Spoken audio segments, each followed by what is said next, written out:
안녕하세요. 5월 8일 어버이날입니다. 오늘만이라도 우리 모두 다 어버이를 생각하는 시간으로 고민 없는 하루가 되었으면 참 좋겠습니다. 세상을 보는 창, 세상을 여는 창, 세상을 바꾸는 창, 김창인의 창 시작하겠습니다. 대통령 선거가 성큼 앞으로 다가왔습니다. 곳곳이 지뢰밭입니다. 요즘 저는 전쟁이 벌어졌다는 느낌을 지울 수가 없습니다. 그 누구도 대통령 후보들의 공약과 정책을 두고 논쟁하지 않습니다. 오로지 이재명 후보가 대통령으로 가는 길에서 과연 살아남느냐 안 남느냐가 관심의 중심에 있습니다. 사법부가 나서고 물리적 테러 위험도 있습니다. 한편 국민의힘은 김문수 후보와 한덕수 후보 간 단일화를 둘러싸고 자중질환에 빠졌습니다.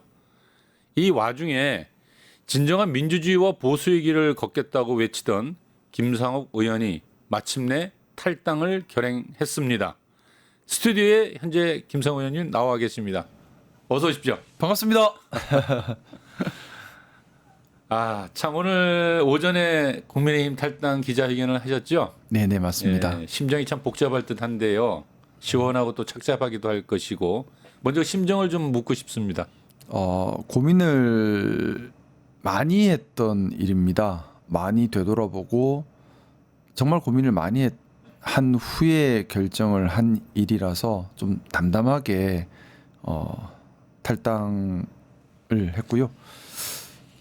뭐 누차 제가 말씀드렸던 것처럼 저는 정치하는 사람들은 늘 정치를 왜 하는가라는 질문을 머리와 가슴에서 놓아서는 안 된다는 생각입니다. 정치를 하는 이유가 개인의 사리사욕이어서도 안 되고 또 조직의 이익이어서도 안 됩니다. 오직 어떻게 국민들께 이로운 정책을 펼 수 있을 것인가.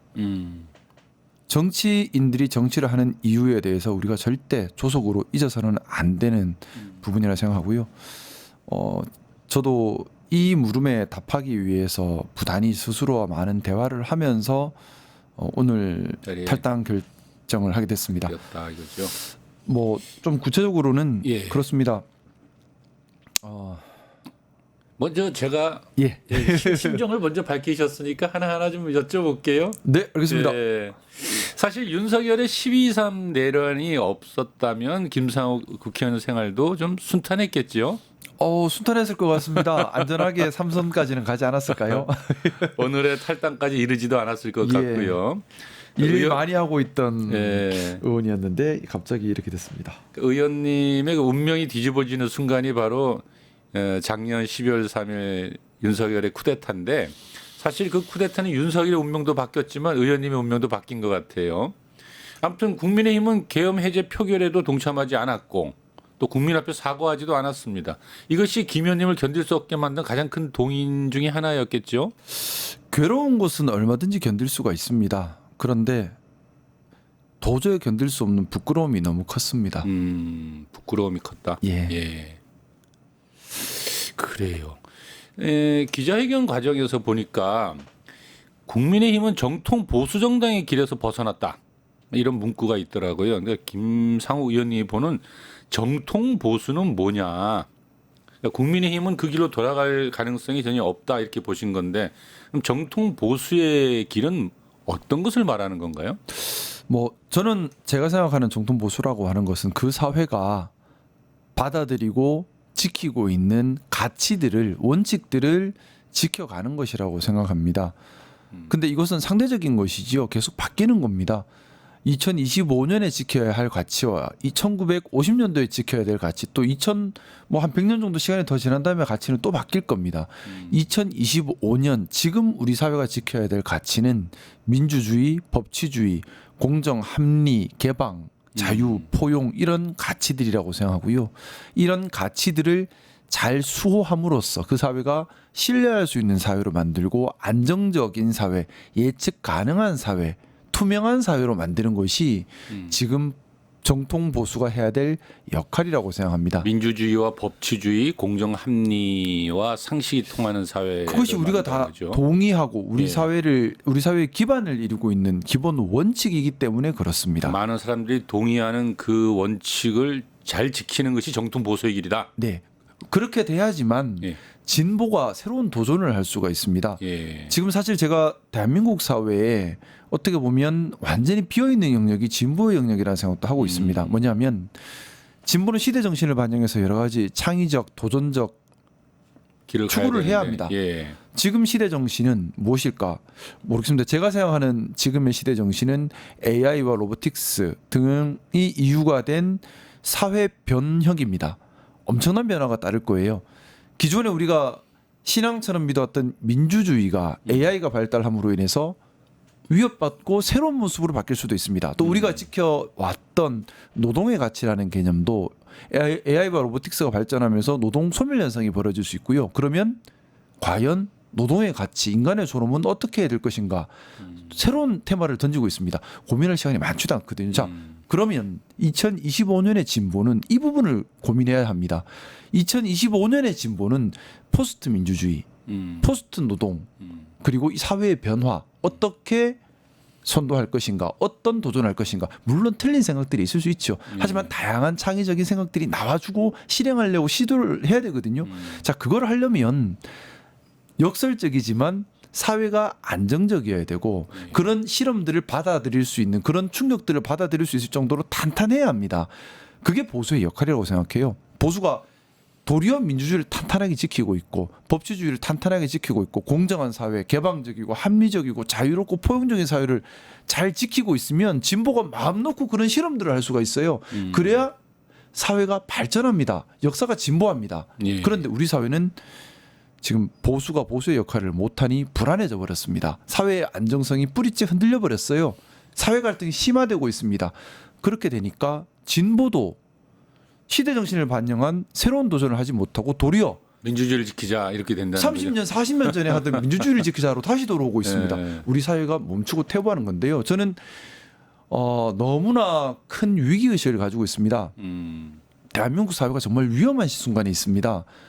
뭐 축소 사회, 기업들의 경쟁력 약화, 또 대외 환경도 많이 변화했고요. 또 우리 사회의 혁신성도 많이 떨어졌습니다. 그런데 AI 혁명, 로보틱스 혁명 가볍게 볼 것이 아닙니다. 아마 20, 30년 또 채 걸리지 않아서 사회와 우리의 인식 구조 모든 것을 송두리째 바꿀 겁니다. 그리고 전 세계가 뛰어들어서 경쟁하고 있고 격차는 날로 벌어집니다. 여기서 우리가 제대로 대응하지 못하면 새로운 식민지를 겪을 수도 있습니다. AI가 발달한 나라에 모든 걸 의지해버리는 그런 문제가 생길 수도 있어요. 그러면 우리 사회가 지금 이 역사의 변화를 선도할 수 있어야 되고요. 그러려면 진보가 살아있어야 되고 진보가 살아있으려면 역설적으로 보수가 단단해야 합니다. 그런데 지금 그게 안 되고 있잖아요. 그게 제가 너무 답답한 보수가 부분입니다. 튼튼해야 안정감 있게 보수가 지켜줘야 진보가 좀 틀리더라도 수용할 수 있어요. 사회가 충격을 안 받습니다. 사회가 수용할 수 있고 진보는 과감하게 앞으로 나갈 수가 있다라는 한 거죠. 예로 그런 겁니다. 예. 우리는 민주주의를 정말 신앙처럼 믿고 있습니다. 보수가 민주주의를 탄탄하게 지키고 있어야 진보는 민주주의 시대는 이제 갔어. AI가 많이 발전했고 이 발전한 AI로 사람의 의사결정을 보다 더 나을 수도 있는데 그럼 이걸 어떻게 활용할래라는 얘기를 꺼낼 수가 있거든요. 알겠습니다. 근데 그러면 아무 얘기도 못 꺼내는 상황. 그러면 지금 이 보수가 이렇게까지 이 정통 보수라고 말씀하셨는데 그 길이 무너졌다라고 네. 하셨는데 그러면 지금까지 몸담고 있던 국민의힘은 네. 보수 정당을 표방하고 있잖아요. 저도 그걸 믿고 국민의힘에 갔는데 입당을 했었습니다. 근데 어떤 문제가 있는 것 같아요? 제가 생각하기로는 보수당의 모습을 잃어버렸습니다. 보수당의 모습을 잃어버렸다. 말씀드렸던 것처럼 보수당이라면 보수의 가치가 무엇인지 지향점이 무엇인지를 정확하게 인지하고 그걸 기준점 삼아 추구해 가야 합니다. 그런데 우리가 지금 목도하고 있는 것처럼 민주주의에 대해서 중요하게 생각하지 않습니다. 법치주의 틀이 무너졌습니다. 또 여러 가지 경선 과정에서도 원칙을 중요하게 생각하지 않습니다. 또 보수라면 말씀드렸던 것처럼 진보의 성과물을 받아들일 수 있는 포용력이 있어야 하는데 그런 포용성도 잃어버렸습니다. 또 보수라면 모범을 보이고 틀려서는 안 되기 때문에 품위가 있어야 되는데 그런 품위도 없습니다. 지금 보면 민주주의도 지키지 않고 법치주의와도 멀어졌고 공정사회와도 멀어졌고 개방, 포용, 합리 모든 것들을 충족을 못 시키면서 지금 당의 모습이 무엇인지 알 수 어려운 상황이 되었는데요. 어떻게 보면 12월 3일에 있었던 모습은 극우적인 모습이죠. 극우라는 것이 국가사회주의입니다. 말 그대로 독재를 지향하는 겁니다. 예. 저는 사회주의에 대한 거부감이 강합니다. 예. 국가사회주의, 공산사회주의도 싫지만 국가사회주의도 싫습니다. 예. 그건 개인의 자유를 억압하는 것이기 때문에 그렇습니다. 자, 그런데 12월 3일 정치적 반대 세력을 척결하고 본인만의 왕국을 만들겠다, 국가사회주의를 꿈꿨던 거거든요. 그거를 그렇지. 예. 그건 보수가 아니죠. 극우지요. 그거 얘기를 그리고 걸어갔다. 예. 이 이후에 있었던 여러 가지 일련의 상황들을 보면 기득권을 지키기 위해서 지향점과 옳고 그름을 구별하지 않고 움직입니다. 뭐 예를 들어 상법 개정 관련돼서 많은 논의가 있는데 국민의힘은 상법 개정에 반대하는 취지예요. 네. 근데 이해할 수 없습니다. 상법 개정을 왜 반대하죠? 그건 기득권, 소수 대기업 오너들을 지키기 위한 기득권 수호의 목적이지 않습니까? 예. 이거는 자유시장 경제 질서에도 맞지 않아요. 예. 그러니 지금 안타깝게도 하고 있는 모습들은 원칙을 지키지 않고 예. 품위를 지키지 않고 공정과 상식을 지키지 않고 극우적 모습으로 기득권을 지키려고 하는, 이건 보수의 모습은 아니라고 생각합니다. 기득권을 지키는 세력들이라면 이제 수구적이다라는 것인데, 그러니까 현재 국민의힘은 극우적인 색깔에다가 수구적인 기득권을 지키는 정당으로 전락했다. 제가 피부로 느끼기는 그렇게밖에는 받아들일 수 없는 상황이 되어버린 것 같습니다. 아마 그래요. 많은 국민들께서도 그렇게 느끼고 계시지 않겠나 싶습니다. 그런데 제가 보수 지지자분들께 꼭 드리고 싶은 말씀이 그겁니다. 우리 사회는 여전히 진영 논리에 갇혀 있습니다. 그러다 보니 제가 탈당한다 얘기를 듣고 제일 많이 받은 전화가 왜 적을 이롭게 하느냐. 적을 이롭게 하느냐. 예, 그래서 제가 그런 전화를 받을 때마다 묻습니다. 적이 누구냐? 상대당이 적이다. 여기 적이 어디 있습니까? 국민들은 네. 국민들께서 무조건 나는 이 당만 찍을게 하시는 순간에 민주주의는 무너집니다. 잘하는 당을 찍어주고 못하는 당은 야단쳐야 합니다. 예. 모든 정당들이 다 공통적으로 그 얘기를 합니다. 국민들을 받들겠습니다. 국민들을 주인으로 섬기겠습니다. 그러면 실제로 국민들을 받들고 주인으로 섬기면서 국민들을 위해 봉사를 하는 당에다 힘을 실어주시면 됩니다. 반대로 그렇게 하고 있지 않으면 그거는 응징해야 되는 겁니다. 그런데 머릿속으로 가슴으로 그냥 내 편, 네 편 나눠놓고 우리 편은 무조건 이겨야 되고 상대는 적이야. 그러니 우리가 지금 틀렸지만 상대는 잘하지만 상대는 적이니까 상대는 적군이야. 그렇게 이런, 하면 예. 민주주의가 설 수도 없고요. 그럴 이유도 없습니다. 우리가 왜 그래야 되나요? 주인은 국민이신데요. 근데 요즘에 국민의힘에서의 그 경선 과정이 제가 볼 때는 탈당의 마음을 좀 더 앞당기게 하지 않았을까라는 생각이 드는데, 네. 그 김문수 전 장관을 대통령 후보로 내세울 때 상당히 반발하셨잖아요. 그러니까 네. 예, 그런 극우적인 색깔들을 앞에 세우면 안 된다.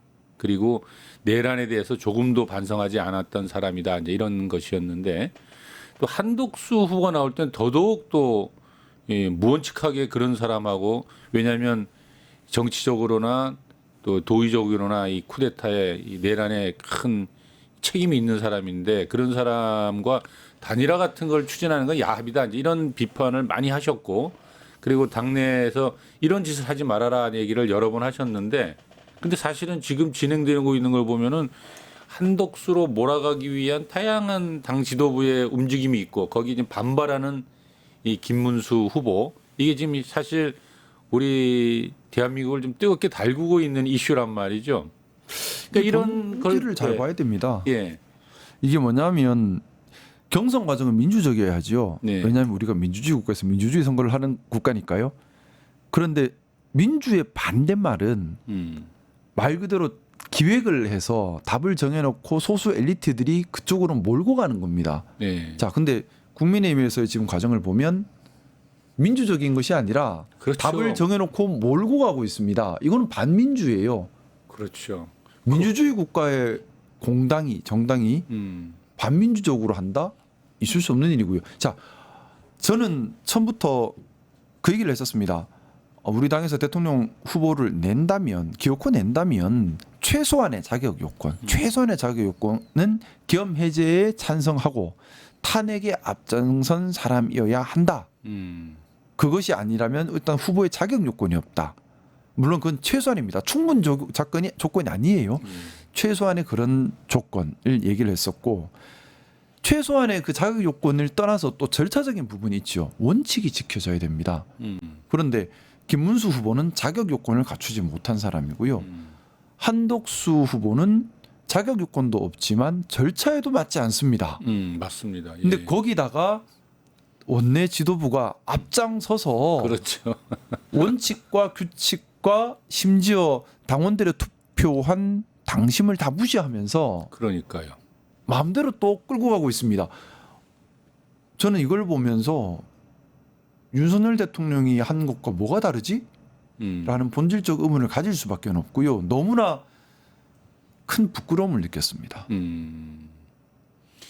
그렇죠. 그러니까 8명씩이나 이 후보들이 나와가지고 뭐 1차전 하고 2차전 하고 하면서 이 마지막까지 후보를 뽑아 놓으니까 그거는 마치 들러리 세우듯이 세워놓고 선대위가 구성되지도 않고 빨리 등록 전에 한덕수랑 단일화 사실은 한덕수로 후보를 교체해서 가자 이제 이런 방식을 선택하니까 네네. 예, 용납이 안 되는 거죠. 사실 사실은. 제가 지금 탈당하면서 마음은 매우 무겁습니다. 예. 저를 지지해 주신 많은 지지자분들께 송구함을 드리는 일이고요. 네. 또 어찌되었든 제가 몸담고 있는 정당입니다. 네. 정당이 그래서 잘못됐다면 바르게 만들어야 합니다. 그렇죠. 그게 제 의무지요. 아무리 힘들더라도 바르게 만드는 게 제 역할이었고 또 저를 믿고 계신 분들의 지지를 지켜드리는 게 제 역할이었습니다. 그걸 다 하기 위해 지난 몇 개월간 사실 노력을 너무나 많이 했죠. 외롭고 힘들었지만 최선을 다했는데 더 이상 희망이 보이지 않는 극단적 상황에 도래하면 어쩔 수 없다는 말씀을 드렸었는데 그게 왜냐하면 그런 상황임에도 불구하고 제가 매여 있어 버리면 국회의원으로서 해야 할 많은 역할들이 있는데 그걸 하지 못하게 되는 것이고요. 그건 국민들께 국회의원으로서 국회의원이 해야 될 여러 가지 일들을 제대로 수행하지 못하고 있는 것 자체가 또 직무태만이라고 생각합니다. 맞습니다. 국민을 예. 진짜 위하는 그래서 제가 지난 몇 주간 계속해서 고민할 때 제일 중요한 기준점으로 삼았던 것이 무엇이 국민을 위하는 일인가가 기준이었습니다. 무엇이 제가 국회의원으로서 국민들을 위하고 받드는 결정이고 행동인가.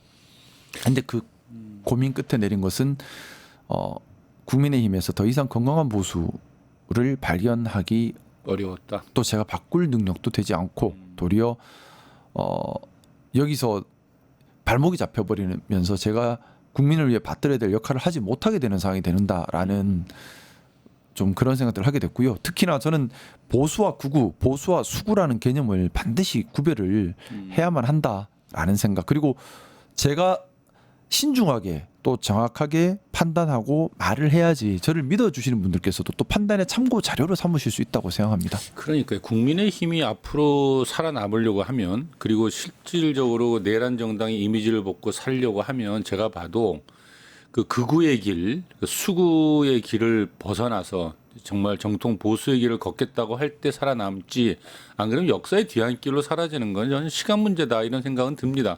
그런데 보수는 누구보다 품격과 포용력을 갖춰야 된다는 말씀을 많이 하셨잖아요. 아까 앞에서도 말씀하셨고.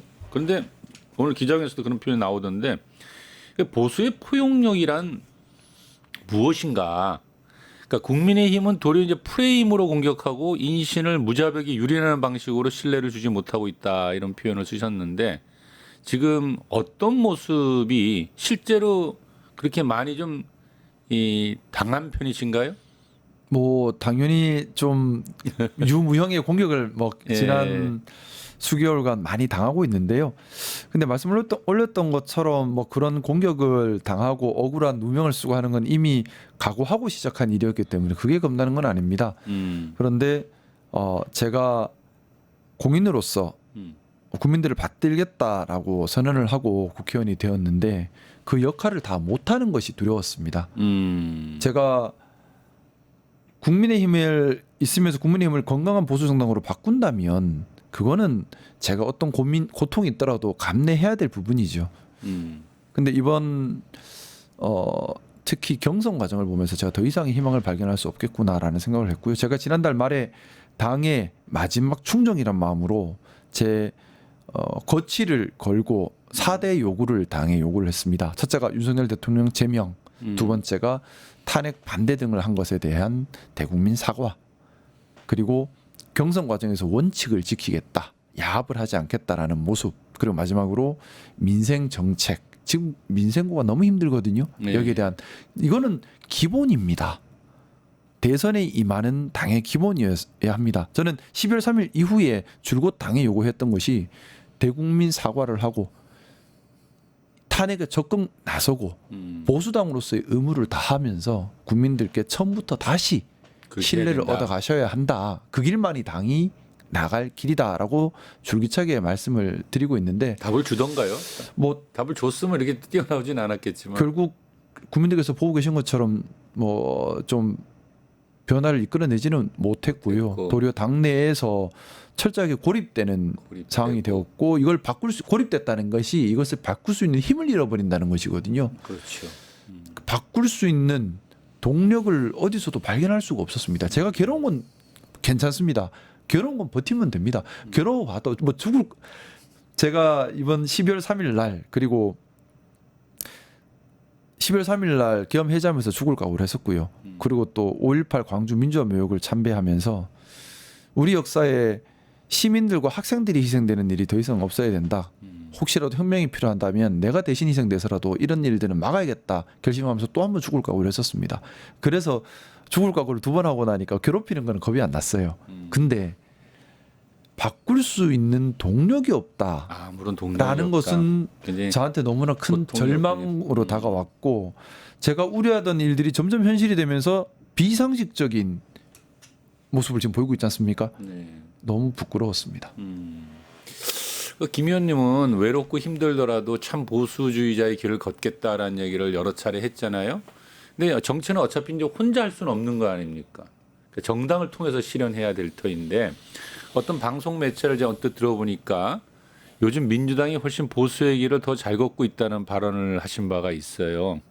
어떻습니까? 민주당 입당 제한이 있습니까? 아니 만약에 있다면 뭐 입당하실 계획이 있는지요? 일단 지금까지는 제가 탈당 여부를 고민하는 데 집중했었고, 제가 국민의힘에 소속되어 있는 동안에는 뭐 다른 당에 기웃기웃하는 건 도리가 아니고요. 제가 이 당을 바꿀 수 있는지 아니면 도저히 더 이상 할 수 없는지가 제가 판단의 기준이었어야 한다고 생각합니다. 그래서 뭐 깊이 있게 생각하거나 그러진 않았었는데, 이제 탈당을 한 시점이기 때문에 지금은 제가 어떤 정치를 어떻게 하는 것이 국민들에게, 제가 국민들께 봉사하는 길인가를 고민해야 합니다. 고민해야 하고, 방법은 여러 가지가 있을 수 있겠죠. 무소속으로 혼자 남는 길, 또는 뜻 맞는 사람들과 새로운 보수의 길을 열어가는 방법, 또는 뭐 개혁신당 가는 방법, 또는 민주당과 함께하는 방법, 아니면 경우에 따라서 정말 제대로 된 진보적인 논의가 지금 대한민국에서 일어나지 않는다면 제가 보수주의자지만 이제부터는 진보적 논의를 하겠다라고 선언을 해야 될 수도 있겠죠. 네. 뭐 어떤 형태든 좋습니다. 제가 국민들께 제대로 된 봉사를 할 수 있는 길이라면 제가 선택해야 될 길이라 생각하고 있고요. 저는 기본적으로 진영 논리에 빠진 정치는 피해야 한다고 생각합니다. 그건 국민들께 정말 죄를 짓는 겁니다. 민생을 도탄에 빠뜨리는 제일 큰 이유가 진영 논리입니다. 네 편, 내 편. 그래서 그러니까 그것 없이 지금 생각을 저는 하려고 하고 있습니다. 그러니까 이념과 노선, 정책이라고 하는 것을 두고 고민해야 되는데, 그 이념과 정책, 노선은 보지 않고 패를 가려놓고 제가 하는 거는 적이고 이쪽은 우군이고 뭐 이런 식의 진영 논리. 여전히 그게 너무 심하죠. 예. 제가 지금 탈당 얘기가 나오고 나서 가장 지역에서 많이 받고 있는 전화가 그겁니다. 왜 이적 행위를 하느냐? 이적 행위를 하느냐? 이적 행위가 어디 있습니까? 이 당 저 당 잘하는 당한테 힘을 실어주고 잘하게 해야지요. 예, 우리 당은 나빠도 우리 편이고, 그러니까 충성을 무조건 해야 되고. 비상계엄을 하든 국민들에게 거짓말을 하든 우리 편이니까 표를 찍어줘야 된다. 저는 이거 되게 잘못된 생각이라 생각합니다. 그렇죠. 예. 나쁜 짓 법을 어기고 국민들을 속이면 심판을 해야지요. 제가 약간 좀 다른 질문인데 이렇게 네. 질문해도 될까 모르겠는데, 지금 사실 가장 대통령이 될 가능성이 높은 사람이 이재명 후보잖아요. 네네. 이재명 후보에 대해서 개인적으로 느끼는 소감을 본다면 어떻습니까? 평언한다면?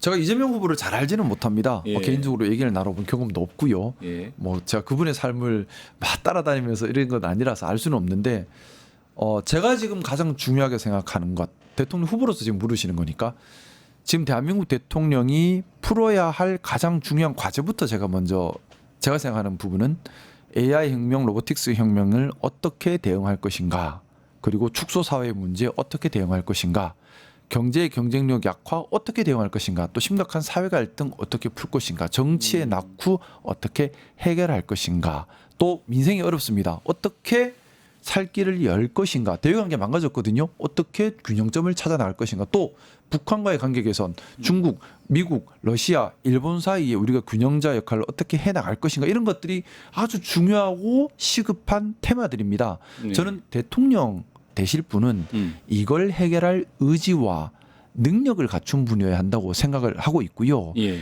여기에 대해서 생각과 이야기를 듣고 싶습니다. 근데 지금 현재 대통령 후보로 거론되고 있는 분들 중에서는 그래도 이재명 후보가 가장 많은 준비를 해왔고 또 여러 매체를 통해서 관련된 얘기들을 하시고 있는 걸로 알고 있습니다. 그런 부분들에 대해서 저는 참 좀 상대적이긴 하지만 다른 예. 후보들과는 비교된다, 이렇게 예. 좀 받아들이고 있고요.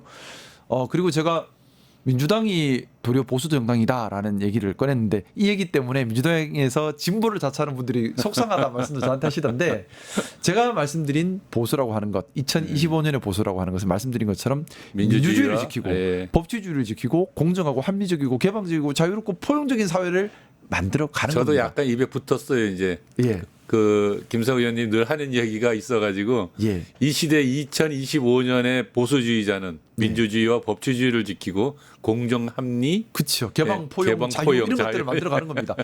그러고 네. 보면 국민의힘보다는 민주당이 네, 더 이거 그런 가치에 충실을 하죠. 그래서 충실하다. 제가 국민의힘보다 도리어 민주당이 더 보수당의 모습에 가깝다라는 예. 표현을 쓴 것이고요. 예. 도리어 우리 사회에 지금 비어 있는 공간이 진보입니다.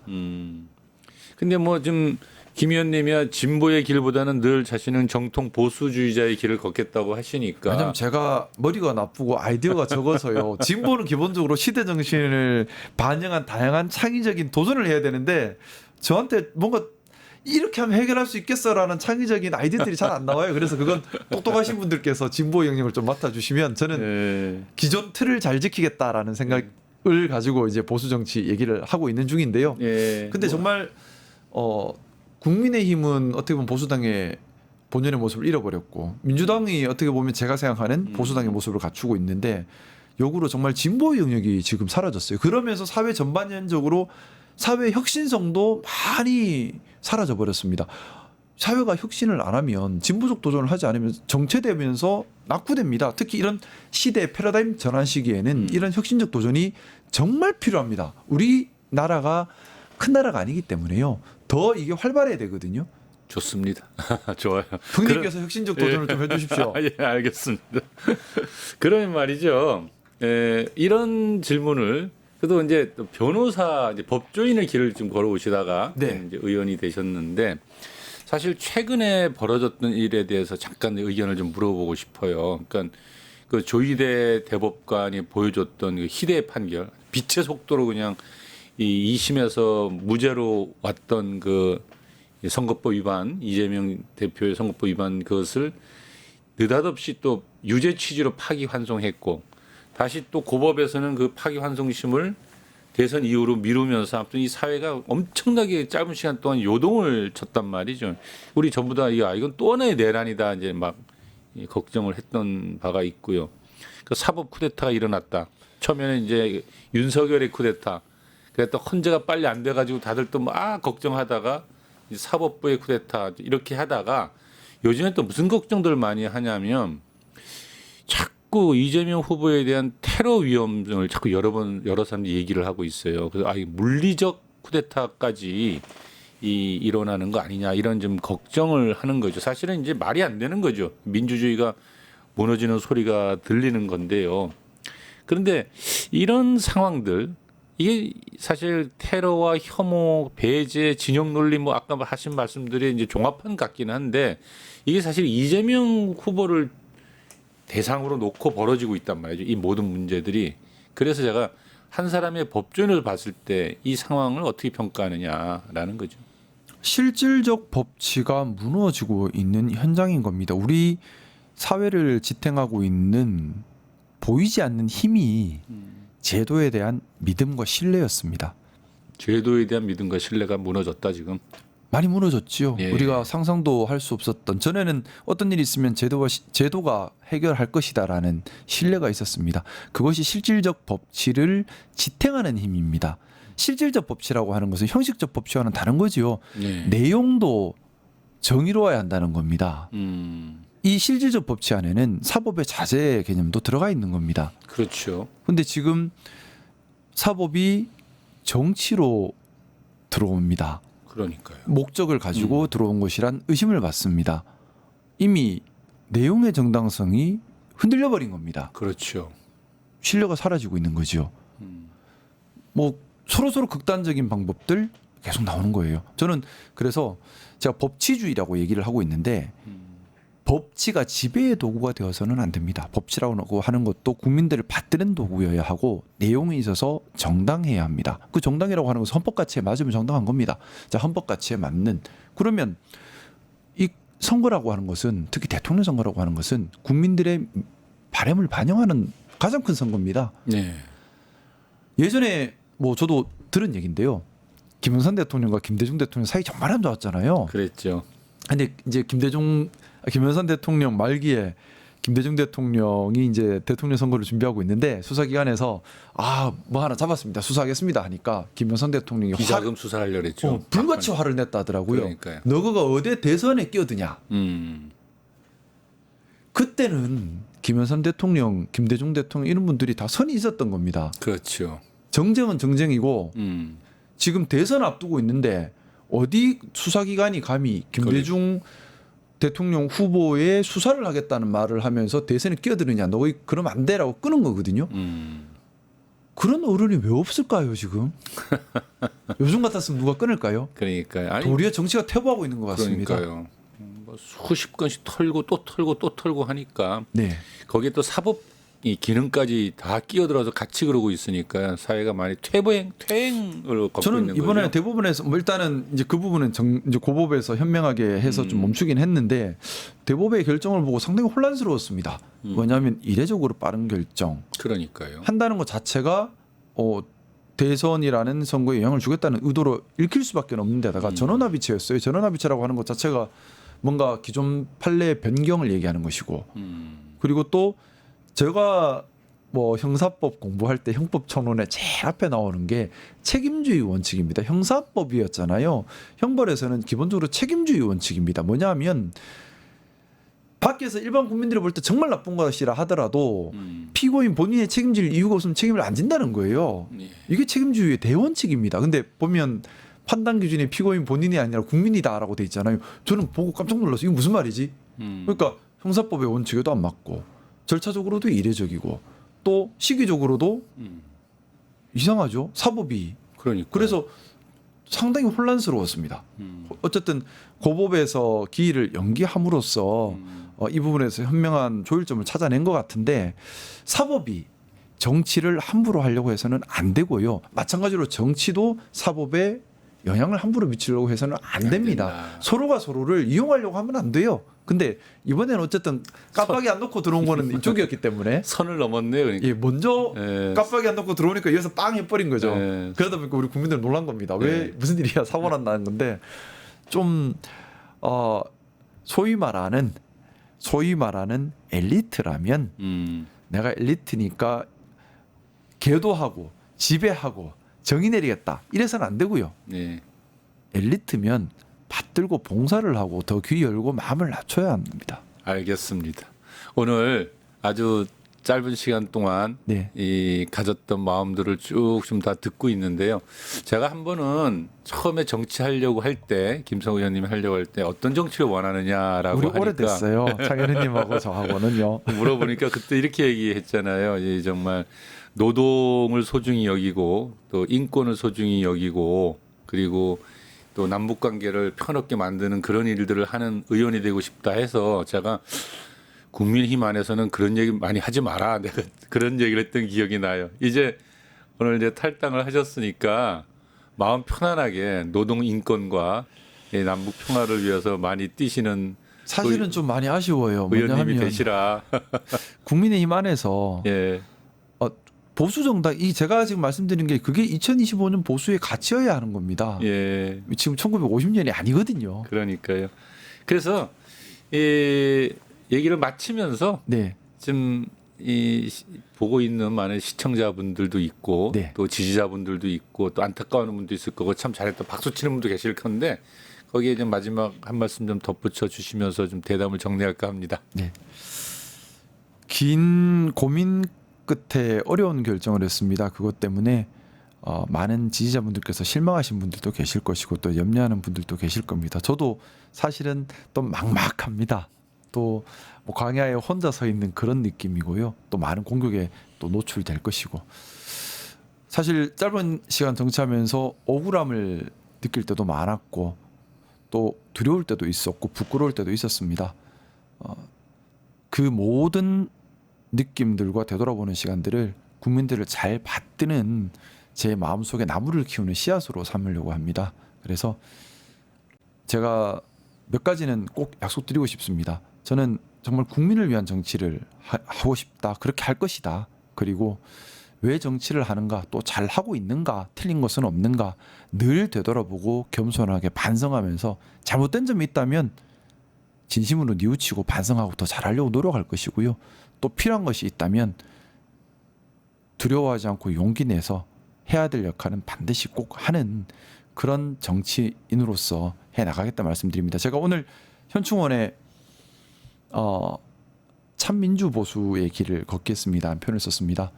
보수의 탈을 쓴 하지만 수구 또는 극우 또는 거짓인 모습, 저는 그런 모습을 경계하고 정말 제대로 된 민주주의를 지키는 국민을 위한 그런 원칙주의자, 그런 민주주의자로서 참 민주보수의 길을 걸어가겠다는 말씀드리고요. 제가 어떤 선택을 할지 저도 잘 모르겠습니다.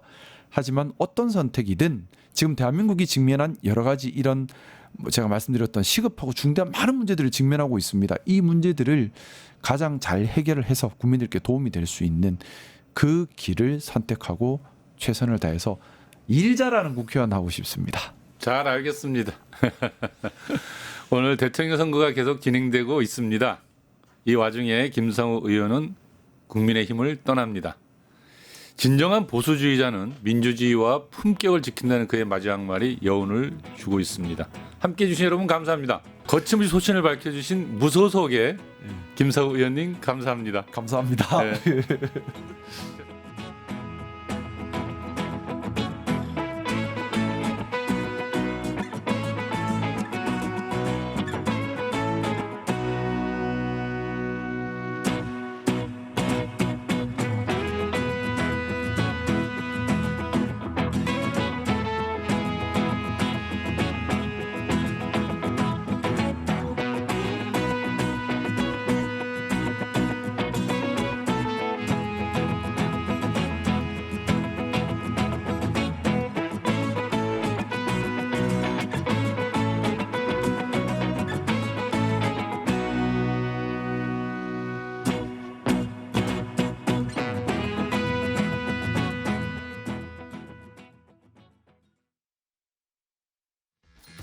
돈 버는 퀴즈쇼 증권 통판.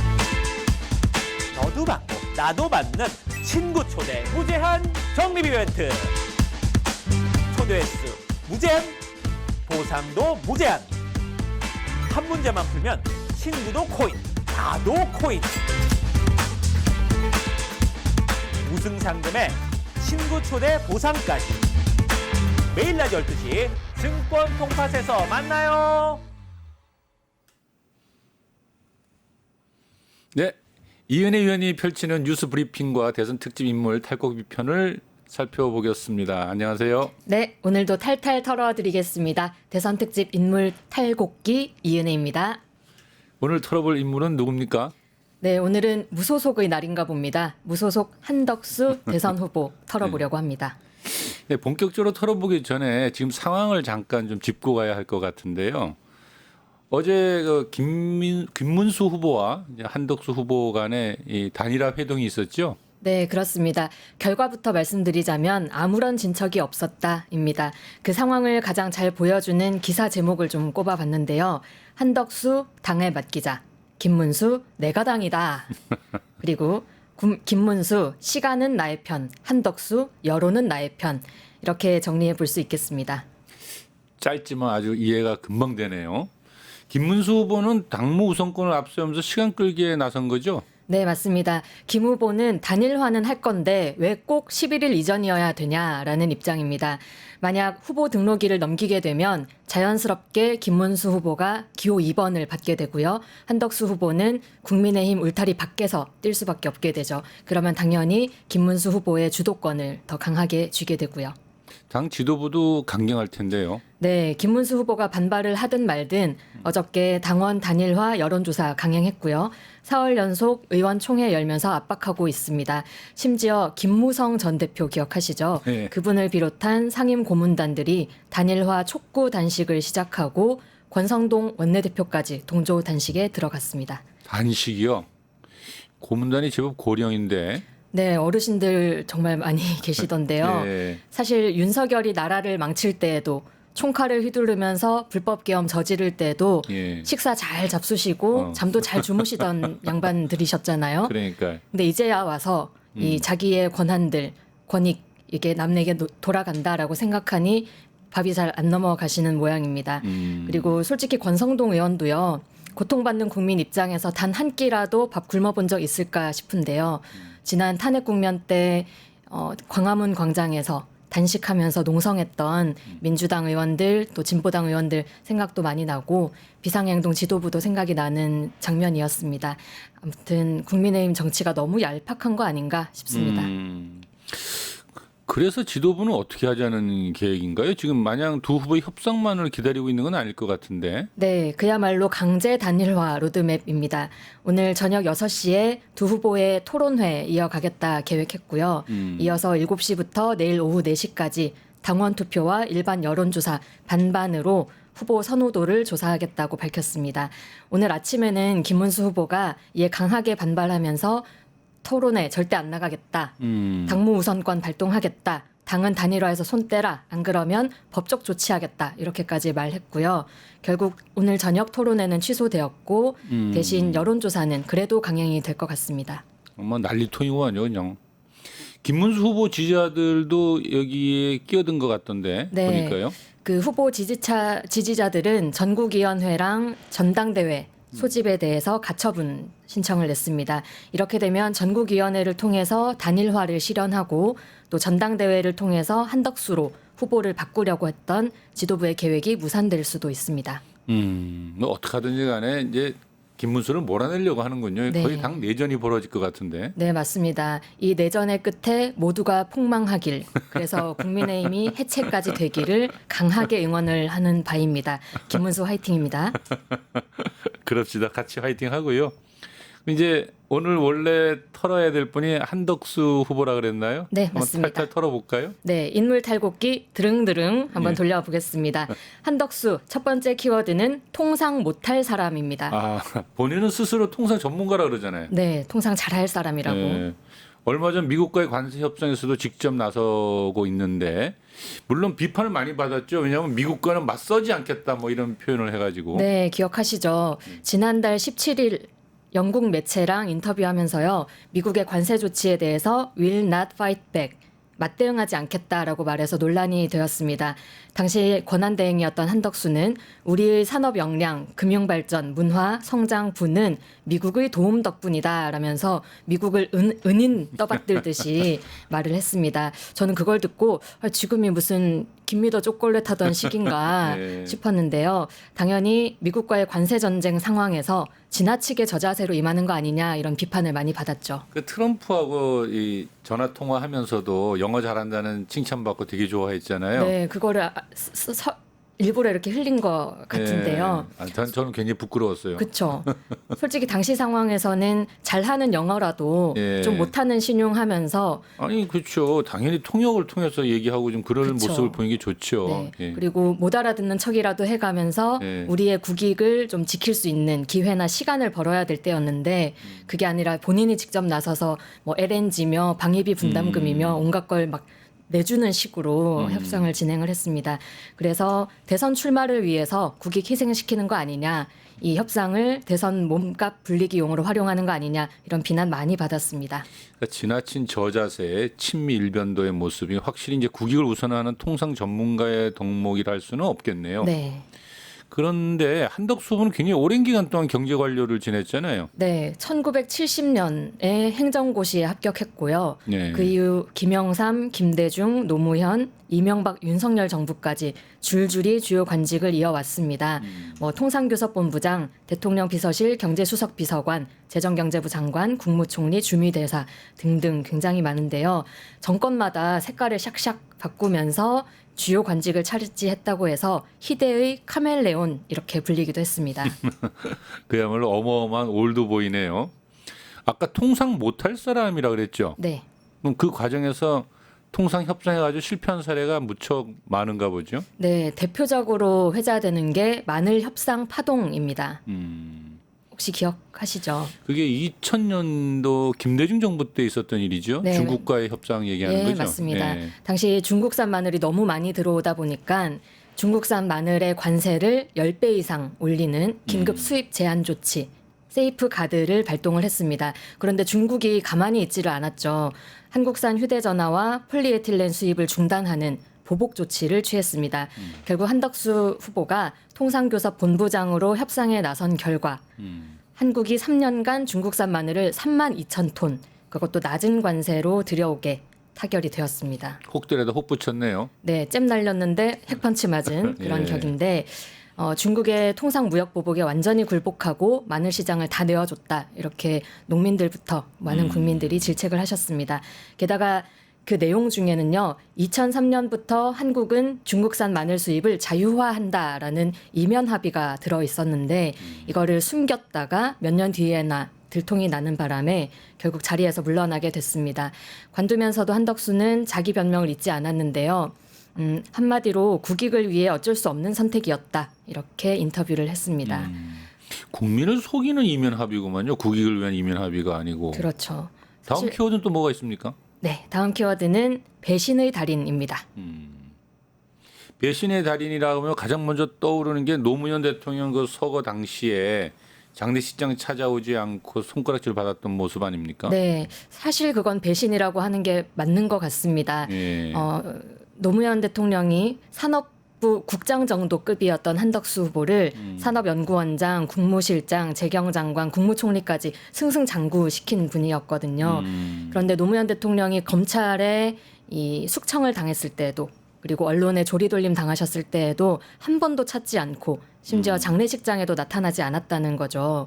뭐 본인은 당시에 주미대사 시절이어서 불가피하게 못 오고 뭐 거기에서 조문을 했다라는 식으로 변명은 하는데 노무현 대통령 장례식 기억하시겠지만 국민장으로 7일간, 일주일, 예, 네, 일주일간 예. 진행이 됐잖아요.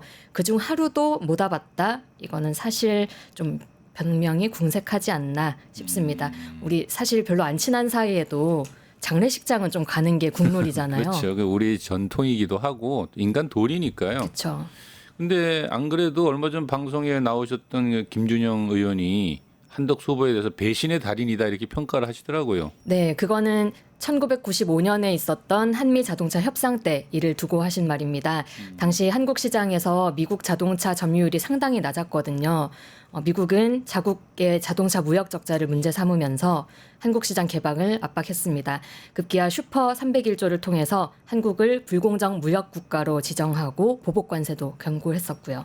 슈퍼 301조죠. 그게. 네네. 예. 이 미국의 무역통상법 301조는 다른 나라와의 무역에서 미국에 피해가 생길 때 대통령에게 보복 조치를 취할 권한을 부여합니다. 이게 1988년에 더 강화되면서 슈퍼 301조라고 불리게 됐고요. 미국이 지정한 국가에 대해서 무제한으로 수단을 불문하고 보복 조치를 가능하게 하는 조항입니다. 우리나라 자동차 업경에 폭탄이 떨어진 거죠 그때. 그렇죠. 예. 당시에 그래서 한국 정부가 범정부 대표단을 꾸려서 협상에 나섰습니다. 한덕수는 이때 대표단 멤버가 아니었거든요. 예. 그런데 협상팀 몰래 따로 미국을 만나서 협상을 진행을 했다고 합니다. 심각한 월권 행위 아닙니까? 그렇죠. 심지어 그 결과로 가지고 온 내용이 미국 쪽의 요구사항을 거의 수용하는 방향으로 타결까지 해서 협상팀에 그냥 통보를 했다는 겁니다. 대표 협상팀에서 가만히 있지 않았을 것 같은데요. 네, 당연히 협상팀은 절차도 내용도 모두 문제를 삼고 크게 반발했지만 결국은 한덕수가 가지고 온 협상 그대로 추인이 되었다고 합니다. 결국 정부는 당시 자동차 산업을 전략 산업으로 삼고 좀 키워야 되는 상황에서 미국의 압력에 굴복했다라는 비판을 받아야 했고요. 게다가 이 협정이 훗날의 한미 FTA 자동차 협정 그 내용에 초석이 됐다는 점도 문제입니다. 한미 FTA도 상당히 불합리한 내용을 많이 품고 있었죠. 네, 예를 들어서 한국 자동차는 미국에 수출할 때 미국 기준에 맞춰야 되지만 미국 차는 한국에 수출할 때 그냥 미국 기준으로 맞추면 된다라든지 한국은 즉시 시장을 개방해야 된다. 하지만 미국은 20년간 보호막을 설정한다. 이렇게 정말 불공정한 내용이 담겨 있었습니다. 그 뿌리를 제공한 게 여러분 누구? 한덕수입니다. 정말 배신의 달인 아닙니까? 정말 통상 못할 사람 또 배신의 달인이 맞군요. 또 다음 키워드 있습니까? 네, 다음 키워드는 호남 사람입니다. 아, 이 사람 전북 출신이잖아요. 네, 그래서 출마하고부터 쭉 본인이 예. 호남 출신이라는 거 많이 강조했었죠. 예. 하지만 호남 민심은 냉랭했습니다. 전북 지역 변호사 백인은 기자회견에서 도민은 한대행이 전북 출신임을 숨기며 지역 현안에 냉담했던 것을 잊지 않고 있다. 정권이 바뀔 때마다 유불리에 따라 재밌는 표현이에요. 고향 세탁을 해왔던 작태를 기회주의적 태도다 이렇게 지적을 했습니다. 실제로 전북 출신임을 오랫동안 속여온 거죠, 그러니까. 네, 오랫동안 그래서 주변에 함께 일하던 사람들이 아무도 몰랐나 보죠. 네, 서울 사람으로 알고 있었는데 김대중 정부 들어서야 사실 나 호남이다 이렇게 밝혀가지고 밝혔고. 많이들 놀랐다는 일화가 유명합니다. 그런 사람이 이번에 광주를 찾아서 저 호남 사람입니다 이렇게 무려 15번이나 외쳤다는 거 아닙니까? 혹시 영상 준비됐나요? 네, 영상은 아니고 네, 저 사진 보시면 얼마나 절박합니까? 15번이나 외쳤다고 합니다. 그 당시 그 5.18 민주묘지 참배도 시민들이 막았죠. 네, 그런데 당연한 일이죠. 1980년 광주의 핏자국이 아직도 켜켜이 쌓여 있는 곳인데 불법 계엄 총리 내란 대행이 아무런 사죄도 반성도 없이 심지어 자기 대선에 출마하겠다고 찾아왔으니 그런 홀대 혹은 반발 당연히 심할 수밖에 없죠. 심지어 광주 사태라고 또 표현했잖아요. 네, 그 민주묘지 실패하고 나서 그 다음날 기자들을 만나서 관련해서 뭐 자기도 역사에 마음이 아프다 공감한다라는 식으로 얘기하면서 광주 사태가 어쩌고 저쩌고 그 여러 번 반복을 한 겁니다. 사실 지난 45년간의 역사를 제대로 알지도 못하는 사람이 나 호남 사람이다라고 외친다고 해서 호남 사람이 되는 건 아니죠. 그거야말로 광주 민중들 그리고 호남 국민들을 바보로 여기고 이용해 먹으려는 심보 아닌가 생각이 들었습니다. 부끄러울 따름이네요. 또 다른 키워드가 있나요? 네, 오늘 마지막 키워드입니다. 예지몽 관료입니다. 아, 무속. 네, 무속 관련이네요. 맞습니다. 예. 또 터졌습니다. 한덕수 후보 부인의 무속 사랑 정황이 속속 드러나고 있는데요. 지난 7일 관훈 토론회가 있었습니다. 여기서 박지원 의원이 자신의 배우자를 무속 전문가라고 지칭한 걸 두고 이때도 소리 지르셨어요. 새빨간 네. 거짓말입니다. 이렇게 반박을 하셨는데 실상은 좀 다른 것 아, 같습니다. 그날 화를 많이 버럭버럭 내는 것 같던데요. 그것만 봐도 도둑님이 제발 저린단 말이 맞는 것 같습니다. 네. 어저께 그 2012년 시사주간지의 한 칼럼이 공개되었는데요. 예. 동양학자 조용헌 씨가 과거 한덕수 부부와 식사를 한 적 있다면서 한 후보 부인 최하영 씨의 무속 사랑을 좀 전하는 내용이었습니다. 제가 칼럼의 내용 조금을 읽어드리겠습니다. 이 사모님은 눈에 보이지 않는 정신세계에 많은 관심을 갖고 있었다. 특히 꿈의 세계에 대해서는 일가견이 있어 필자도 한 수 지도를 받았다. 특히 한 후보의 공직생활 초기 헬기의 조종사가 한 후보 부부에게 권총을 쏘는 꿈을 꿨는데 최 씨가 이게 무슨 꿈인가 싶어 평소에 한 번씩 찾아가던 영빨도사를 찾아가 자문을 해보니 권총이 권세의 권을 의미한다는 것이라고 벼슬을 하는 꿈이다 이렇게 말했다고 한다. 뭐 이런 내용이 담겨 있습니다. 한 후보가 국무총리를 2번이나 하고 대선까지 진출할 수 있었던 거는 사실 꿈 덕분이었다. 이렇게. 영빨이구만요. 네. 이름 한번 참 영험하네요. 박지원 의원도 한 후보 부인 차영 씨와 김건희가 막역한 사이로 지내고 있고 또 차영 씨는 김건희보다 훨씬 더 무속에 심취했다 이런 얘기를 한 바가 있죠. 네, 언론에 공개적으로 그런 얘기를 하셨는데요. 한덕수 후보가 부인 앞에서 찍소리 못하는 사람이다. 그리고 이 부인이 주술을 토대로 아까 예를 들어 꿈 해몽처럼 주술을 토대로 남편에게 충고하지 않겠냐 이런 말을 했습니다. 아예 가뜩이나 윤정건 내내 이 무속 논란이 있었는데 이게 처음에 후보로 나올 때 왕자 이랬는데 또 이게 이런 이야기가 나오네요. 맞습니다. 천공 기억하시죠? 네. 또 건진법사. 오죽하면 뭐 개엄 날짜도 네. 무슨 보살이 정해줬다 이런 얘기도 있는데요. 그러니까 이 아까 말씀드린 칼럼 내용을 공개한 더불어민주당 한민수 대변인은 이렇게 말했습니다.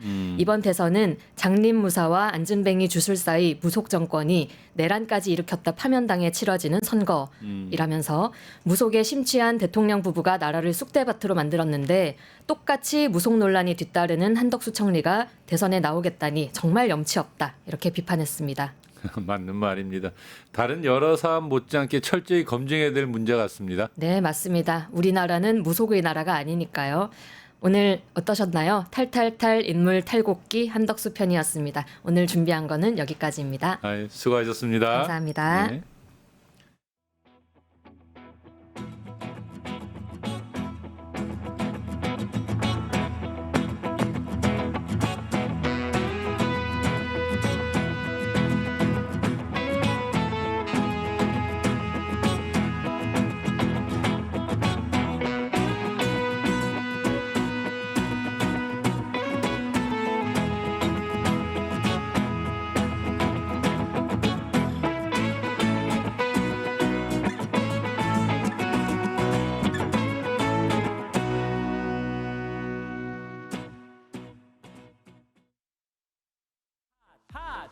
탑 증권 통탄.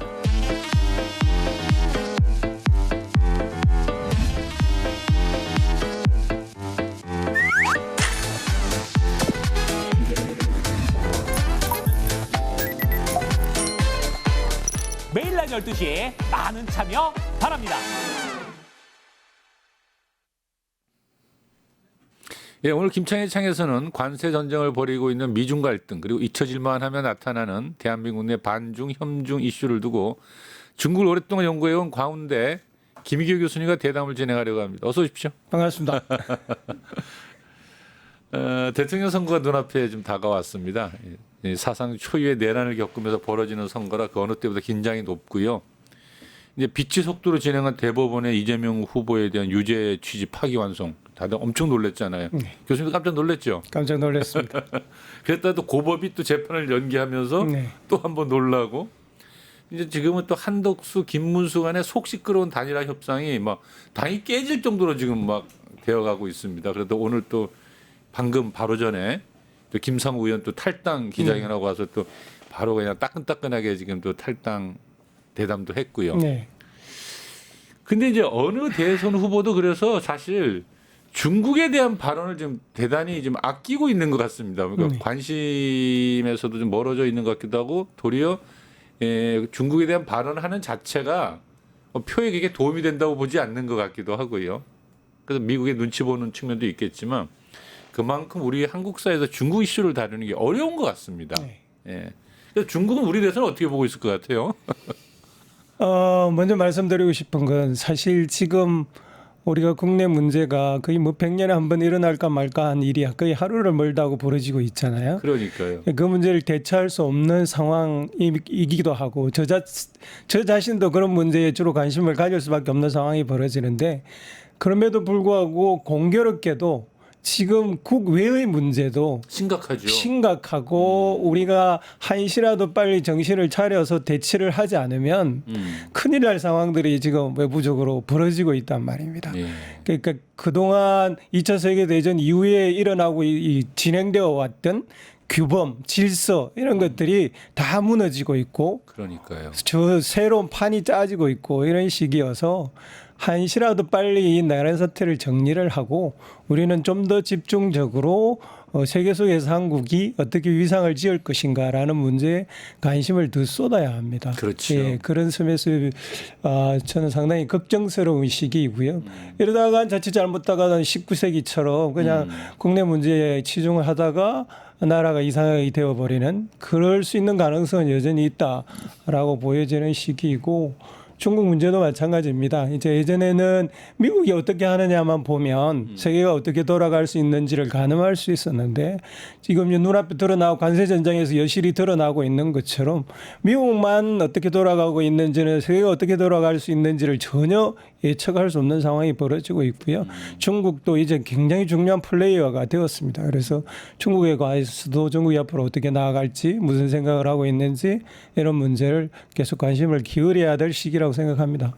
중국도 우리 집 대선에 관심이 많이 있을까요? 당연히 관심이 많죠. 왜냐하면 그건 우리 국가의 위상하고도 관련이 있는데요. 예. 얼마 전에 이제 시진핑 주석이 동남아시아를 갔어요. 베트남, 말레이시아 이런 지역들을 방문을 캄보디아까지 세 국가를 방문하고 왔는데요.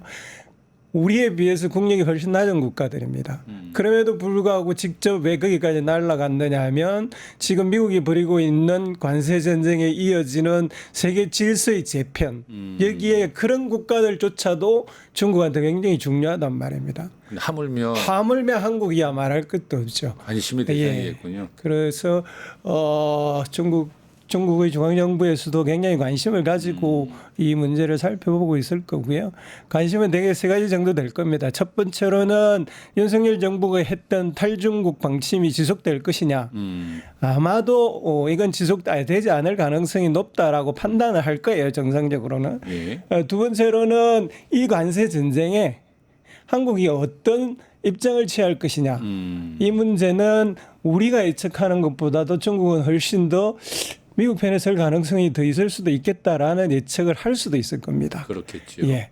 세 번째로는 이제 이게 단순히 관세 전쟁에 끝나는 것이 아니고 세계 질서가 재편되는 것인데 한국이 윤석열 정부에 이어서 계속 한미일 삼각 군사 동맹 중심으로 세계 체제를 끌고 가려고 하느냐, 신냉전 쪽으로 끌고 가려고 하느냐, 아니라면 어떤 걸 고민하고 있느냐 이런 것들이 관심이 굉장히 많을 겁니다. 예. 근데 얼마 전에 그 조국 혁신당의 김준영 의원이 그 대만 유사시에 우리 정부가 어떤 방식으로든 개입하지 않을 것을 촉구하는 국회 결의안을 대표 발의하셨어요. 네. 그러니까 대만 불개입 결의안인데 이게 지금 현재 대한민국의 아주 생존 선언이다 이렇게 말씀을 한 바 있습니다. 근데 이 문제를 둘러싼 논란이 좀 있어요. 네.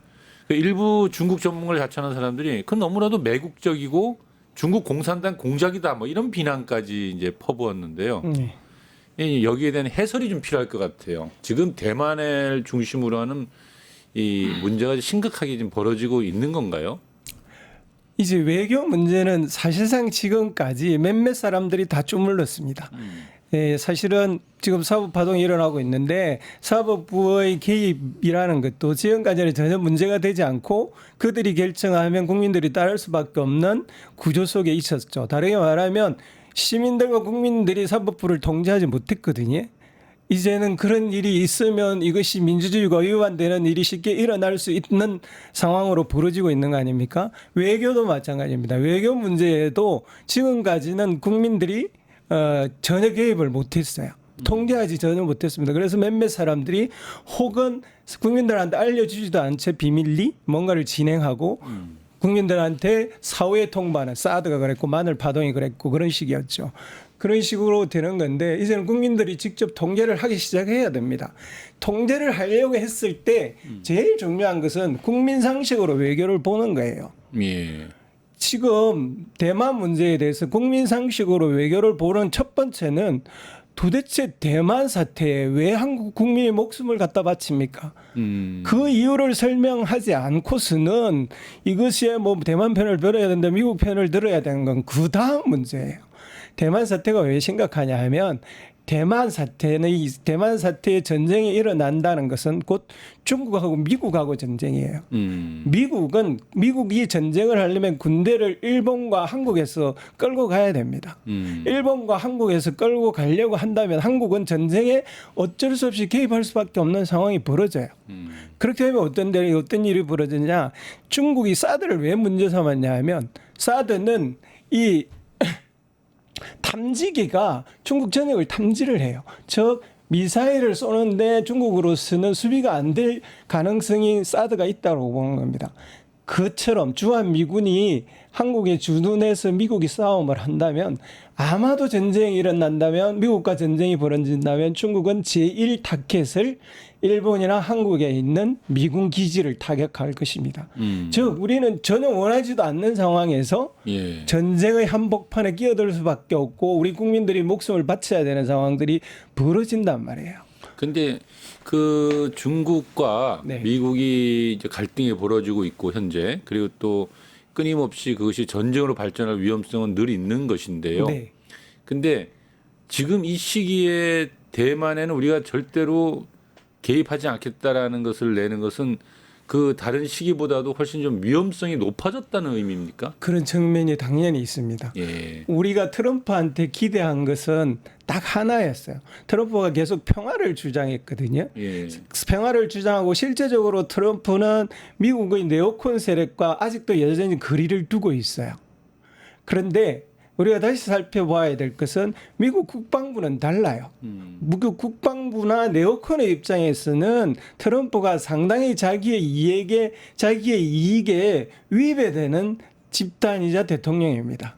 특히 우크라이나 전쟁이 끝나고 나면 미국이 나토에서도 트럼프는 미군을 철수하려고 하는 움직임을 벌인단 말입니다.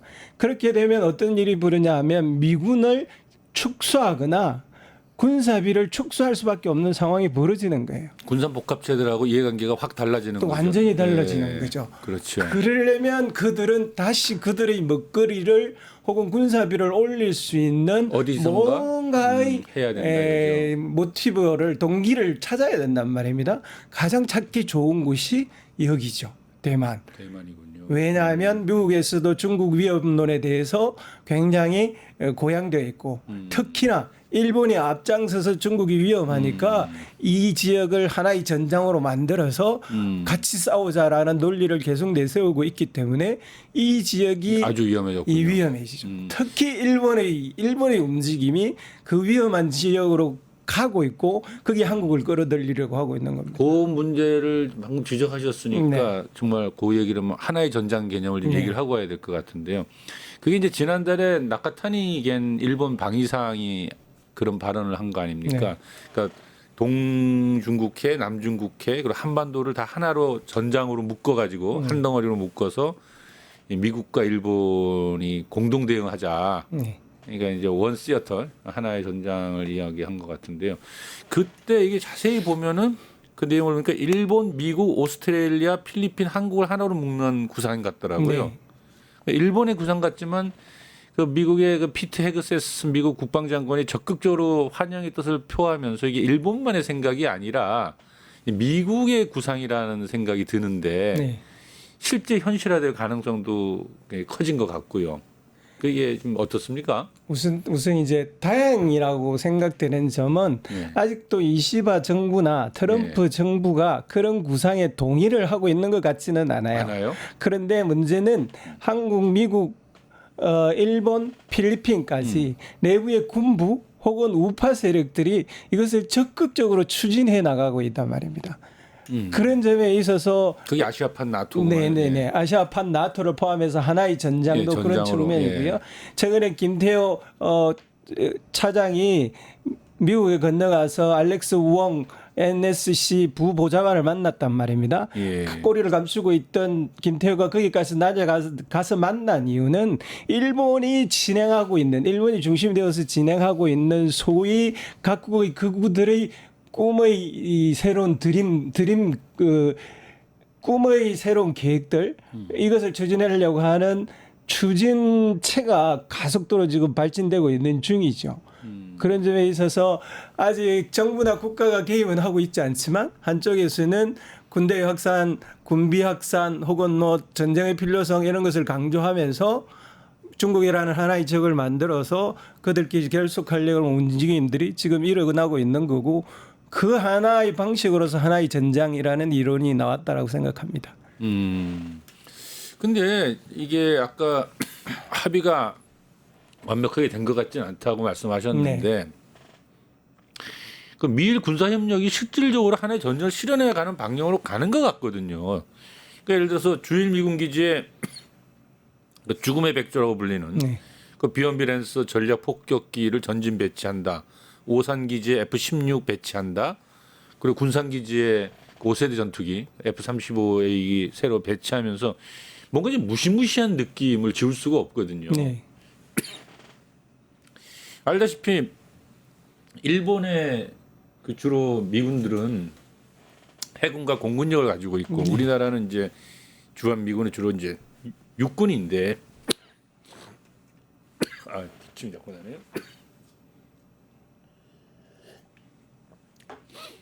그 한반도 유사시 일본 자위대가 한반도 개입을 당연시한다라는 느낌, 그러니까 한미일 군사 동맹으로 발전하고 있다는 느낌, 이게 주적을 중국으로 하고 있는 거 아니냐 이런 게 현실화되고 있다라는 그 느낌 때문에 걱정이 돼서 그러거든요.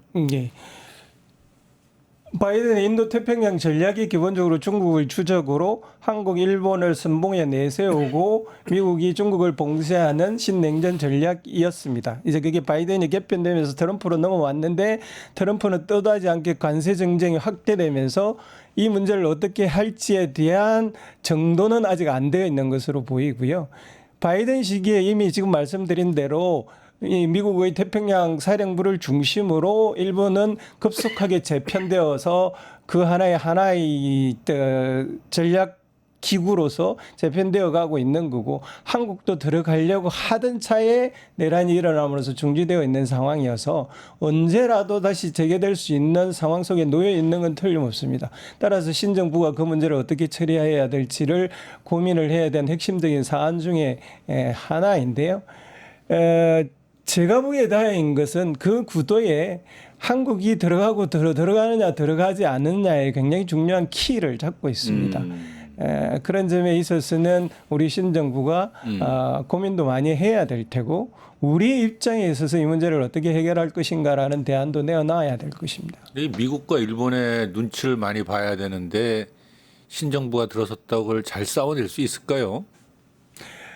뭐 아까 나토 말씀하셨는데 이제 우리가 옛날 소위 미국의 자유주의적 국제 질서가 무너지기 이전 미군이 패권의 힘이 셀 때 같으면 우리가 뭐 별로 힘이 없고 뭐 우리 목소리를 낸다고 해도 미국이나 일본이 뭉치는데 뭘 할 수 있을까라고 생각할 수 있지만 지금은 저는 많이 다르다고 생각을 합니다.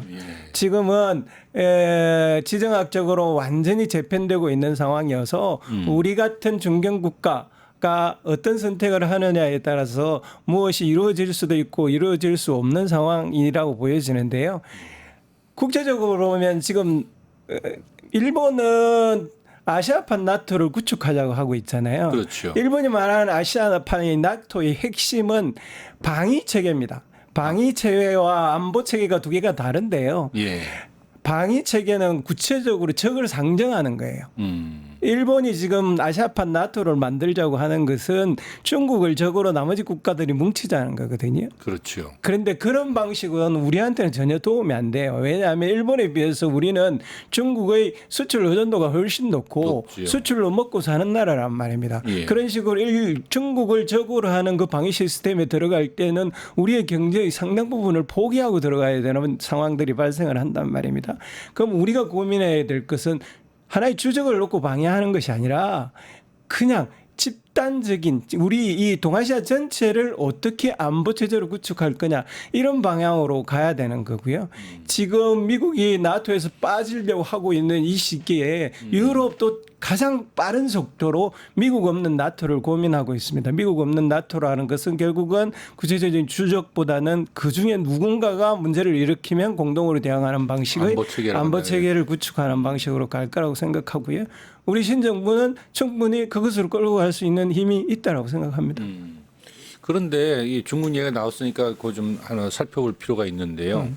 얼마 전에 그 현대자동차 그룹이 2028년까지 약 31조 규모로 대미 투자를 집행하겠다고 발표를 했습니다. 사실상 이 자동차 생산 분야, 부품, 물류, 철강, 뭐 이런 미래 산업, 에너지 분야 이렇게 나눠서 하는데요. 과거에는 말입니다. 네. 국내 재벌들이 이제 전투적인 민주 노조 때문에 인건비가 너무 비싸져서 중국으로 간다, 베트남 간다 그랬잖아요. 그런데 지금은 국내보다도 비용이 훨씬 더 많이 드는데도 미국에 투자를 하고 있는 셈입니다. 또 중국에 있는 공장들은 또 철수하고 있고요. 그래서 전부 다 이 미국의 압력에 굴복한 게 결국 조공 투자하는 거 아니냐라는 말밖에는 이제 설명할 길이 없다라는 생각이 드는데요. 현재 이러한 지금 우리나라의 기업들의 형태 이걸 어떻게 보시나요, 이거? 그러니까 미국 중심의 자유무역의 질서 WTO 체제가 유지될 때는 대기업의 이익이 그 국가의 이익이 될 수 있었어요. 왜냐하면 글로벌 공급망 체제가 구축이 되어 있어서 대기업이 굳이 국적을 바꾸지 않더라도 한국의 노동력이나 한국의 기술을 이용하고 다른 시장에 갖다 내다 팔고 하는 게 가능합니다. 자동차도 마찬가지예요. 지금 우리 한국 자동차는 중국 시장, 러시아 시장에서 거의 철수를 했고요. 미국 시장으로 먹고 사는 형태로 고착화되어 가고 있는 중이란 말입니다. 만약에 관세 압력이 현대자동차에 더 심하게 미친다면 현대자동차 그 자체는 미국으로 옮기면 살아남을 방법이 있어요. 이게 현대자동차의 이익과 대한민국이라는 국가의 이익이 차이가 나는 지점입니다. 근데 그 현대자동차에 부품을 납품하던 업체들이나 거기에 딸려 있는 수많은 노동자들은 결국 따라갈 수가 없거든요. 그렇게 되면 어떻게 되느냐 하면 우리 산업은 공동화되는 가능성이 높아진단 말입니다. 지금 지정학 시대에서 지경학, 정치와 경제가 같이 맞물려 버리는 시기에는 이런 일이 수시로 벌어질 수밖에 없습니다. 예. 그래서 다시 정부가 중요해지는 거예요. 그런 시대에 대기업들은 지금 얼마든지 국적을 바꿉니다. 대만의 TSMC 같은 경우에도 대만의 수호신이라고 부를 만큼 반도체로서 세계의 그 압도적인 지위를 유지하고 있는 국가가 대만이라는 지정학적 위기가 벌어지니까 어떤 일을 벌이냐 하면 공장을 다 밖으로 빼냅니다. 유럽에도 짓고 일본에도 짓고 심지어 한국에도 짓고 있을 겁니다. 미국에 당연히 짓고요. 이렇게 되면 대만은 결국은 대만 역시도 TSMC로 먹고 살고 있는 국가가 공동화될 가능성이 지금처럼 지경학 시대에 맞물리면 높아진단 말입니다. 그랬을 경우에 이제 문제는 국가가 개입하는 수밖에 없어요. 국가가 어떻게 대기업을 지경학 시대에서 좀 더 수월하게 한국에 정착할 수 있도록 만들어줄 것인가라는 문제와 설령 두 번째 그들이 떠났다고 하더라도 우리 남아있는 한국의 노동자들 국민들을 어떻게 먹여 살릴 것인가를 문제를 전혀 새로운 방식으로 고민을 해야 되는 시기가 되어 왔죠. 예.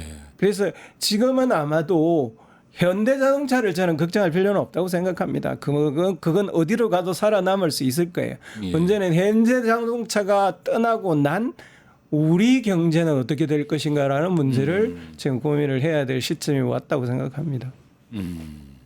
알겠습니다. 전 너무 걱정이 사실은 많이 됩니다. 제가 또 울산 출신이다 보니까 이게 현대자동차가 떠나는 그 자리에 정말 엄청난 일자리의 문제도 걱정스럽고 이게 뭐라고 할까 왜 그 일방적으로 미국에 투자를 다 하게 만드는 그 압력에 이렇게 쉽게 넘어가야 되는가에 대한 안타까움도 있고 그렇습니다. 그래서 한번 여쭤본 거고요. 예, 미국의 압력에 예전 같으면 미국의 압력을 들어주면 미국이 그만한 선물을 줬거든요. 예. 그만한 선물을 줬어요. 달러 체제가 유지되는 시스템 자체가 그랬었는데요. 이제는 선물도 안 주고 공장은 옮기겠다고 나서고 있는 중이란 말입니다. 그러니까요. 그러면 개별 국가들은 이제 미국에 놓으라고 하고 자기 먹을 자기 살 국리를 마련을 해야 되는 시기가 온 겁니다. 그렇죠. 예. 그러니까 저는 뭐 늘 저의 기본 생각은 이제 미국이나 중국이나 큰 두 나라들이 이렇게 실질적으로 으르렁거리고 있을 때 우리가 왜 그 어느 한쪽 편을 들면서 일방적으로 한쪽과 손을 뗄 이유가 있느냐에 대한 늘 안타까움을 가지고 있는데요. 그런데 얼마 전에 서울의 작은 중국이라고 불리는 지역이 있어요. 광진구 자양동의 양꼬치 거리인데요. 예. 거기서 이제 젊은 청년들이 반중 시위를 벌였어요. 주로 이제 윤석열 지지자들이라고 했는데 중국 공산당을 해체하라, 뭐 시진핑을 퇴진하라, 뭐 이런 구호를 내세웠어요. 그 네. 일종의 그러니까 중국인들이 많이 모여 사는 동네에 가서 현중 시위를 한 거죠. 네. 그러니까 저는 일본의 극우파들이 그 혐한 시위하는 장면들이 탁 떠오르던데 한중 관계로 볼 때 이건 사실 불필요한 갈등을 야기하는 시위잖아요. 아무 필요 없는. 근데 도대체 뭘 얻으려고 이런 짓을 하느냐. 입장을 바꿔서 생각해봐도요. 저희가 이제 중국에 여행을 하고 있는데 느닷없이 중국 청중이 물러와서 한국인은 물러가라 데모하면 얼마나 무섭겠어요. 아니 그런 생각이 좀 들더라고요. 왜 이러는 걸까요, 이거? 박노자 교수가 혐중은 병이다 그렇게 한마디로 표현을 했더라고요. 혐중은 병이다. 예, 한편으로는 동의합니다. 이것은 그냥 정상적인 사람이 해서는 안 되는 일이에요. 그러니까 혐중 그 자체도 그렇지만 이제는 그것을 행동화하는 테러 단계까지 사실은 온 거거든요. 그러니까요. 그러니까 그런 일이 일어나는 것 자체는 병적인 현상인 게 맞아요. 그런데 이제 그 병적인 현상이 어디에서 왔을까 보면 그 내부에는 이것을 부추기고 이용하려는 세력들이 또아리를 털고 있습니다. 왜 또아리를 털고 있느냐? 중국과 새로운 관계를 맺어지는 것이 불편한 세력들이 있어요. 친미 세력일 수도 있고 기독교 세력일 수도 있고 뭐 오늘은 그런 시간이 아니니까 그 분석은 차치로 하겠습니다만은 그런 세력들이 있어요. 그런 세력에게 저와 같이 테러를 불러 일으키는 것은 어떤 경우에는 신의 한 수가 될 수 있는 경우가 있어요. 사드처럼 어떻게 꼼수로 설치해 놔버리고 나면 네. 그 다음에는 중국과 꽤 상당 기간 척을 질 수밖에 없는 일이 벌어져요. 왜냐하면 중국의 입장에서 보면 자국민이 아무 죄도 없는 나라에서 그렇죠. 누군가에 의해서 폭행을 당하거나 테러를 당했다고 생각하면 가만히 있겠습니까? 그러니까요. 그렇게 했을 때 국가 간 대응이 일어나기 시작을 하면 그때부터는 아무도 원하지 않는데 소수의 테러 분자들이 양국가 간을 망치는 결과가 초래되는 거란 말입니다. 저 기도하는 사람들은 그런 목적으로 지금 움직이고 있는 겁니다. 거기에 말려들지 않을 방법들을 고민을 해야 돼요. 참 심각한 문제잖아요. 심각한 문제죠. 근데 사실 중국에 대한 혐중 시가 이번에 처음이 아니거든요. 올해 2월엔 뭐가 있었냐면 중국 대사관 난입 시도가 있었어요. 그때도 윤석열 지지자들이 몰려가서 그랬는데 당시 그 다이빙 주한 중국 대사가 악성 사건이다 이렇게 표현을 했던 기억이 납니다. 그러면서 뭐라고 하냐면 그 다이빙 대사가 이런 말을 했어요. 최근에 반중 시위는 일부 세력이 중국을 내세워서 정치적 목적을 달성하려는 것이며 이건 보수 진영에서 의식적으로 펼치고 있는 문제다라고 이제 비판을 했는데요.